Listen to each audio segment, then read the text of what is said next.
दोस्तों, रॉबर्ट वाड्रा और प्रियंका गांधी के बेटे रेहान वाड्रा की सगाई अवीवा बेग से हो गई। राजस्थान के रणथंभौर में हुई।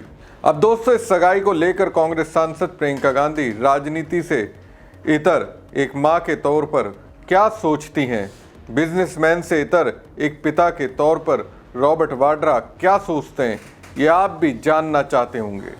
मैं आपको बताने जा रहा हूँ प्रियंका गांधी इस सगाई को लेकर अपने बेटे और होने वाली बहू को लेकर क्या सोचती हैं। नमस्कार दोस्तों, मैं हूं प्रवीण सानी। दोस्तों, कांग्रेस नेता प्रियंका गांधी से इतनी जल्दी लोग क्यों कनेक्ट कर रहे हैं?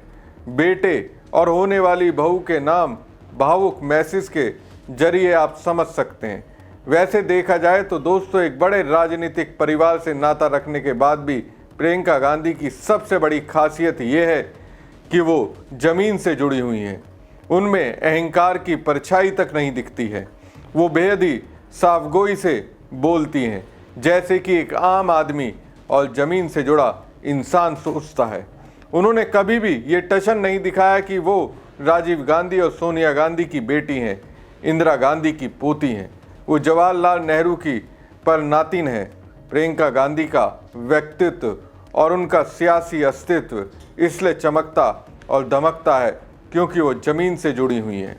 उनके चेहरे पर फैली मुस्कुराहट में कहीं से भी कोई मिलावट नहीं दिखती। उनके कहे शब्दों में कहीं से भी कोई अहंकार का एहसास नहीं होता। मैंने दोस्तों कई लोगों से बात की है, सबकी जुबां पर एक ही बात मैंने सुनी। एक बड़े राजनीतिक परिवार से होने के बाद भी प्रियंका गांधी बेहद ही सरल और सौम्य है।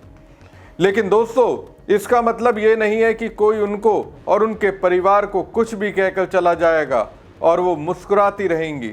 ऐसा भी नहीं है। जैसे को तैसे के अंदाज में वो जवाब देना जानती हैं। जब से वो राजनीति में सक्रिय हुई हैं, वो कांग्रेस के विरोधी बीजेपी के बड़े से बड़े नेताओं को अपनी छाप दिखा चुकी हैं। फिर चाहे संसद में उनकी स्पीच हो या जनता के बीच जाकर उनकी स्पीच, उनके तर्कों और आरोपों का जवाब देने में बीजेपी असहज हो जाती है, जवाब नहीं दे पाती।